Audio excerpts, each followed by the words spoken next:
Hey guys, in this video I'm going to show you how to fix Windows 11 update error 0x800f0991. If you find this video helpful, please consider to like this video and subscribe to my channel. In saying that, let's just jump straight into the video. Okay, so there's a number of different fixes what we can try. So fix number one is to run the Windows Update Troubleshooter. So we need to go ahead and get into settings. So type search, get into search, click onto settings. From here, we need to find Troubleshooter. Now, if it's not appearing here, that's okay. We can go ahead and click on System and then click on Troubleshoot. Then click onto Other Troubleshooters. Now we need to find the Windows Update Troubleshooter. So here it is here, Windows Update. So go ahead and run this. Now Windows will automatically repair common update problems. Now fix number two is to repair corrupted system files. So go ahead and click on search, type in CMD and run this as administrator.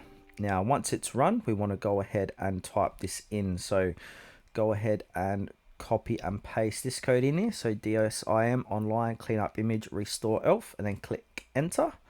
Then after that, wait for it to finish, then run SFC scan. Now you might have done this before, so run SFC scan now. So yeah, wait for that to finish. It's still loading.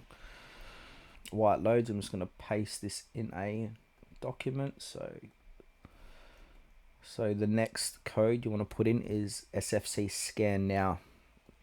So once that's finished, put that in and then restart your PC afterwards.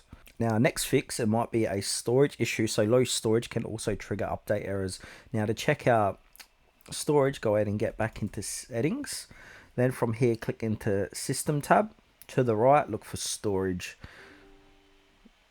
Now from here, go ahead and enable storage sense. It's going to automatically free up space, delete temporary files and manage locally available cloud content. So go ahead and enable that. That's going to probably enable that. And as you can see, I've only got 13 gigabytes free left on my PC, so I need at least 20 gigabytes. So I'm going to have to go through and delete some large videos or applications that I don't need. Also, I can click back into system storage. So basically this is when it's on, we clean up enough space to help your system run its best. So cleaned up 0.5 gig of space in the past month. So yeah, definitely enable that.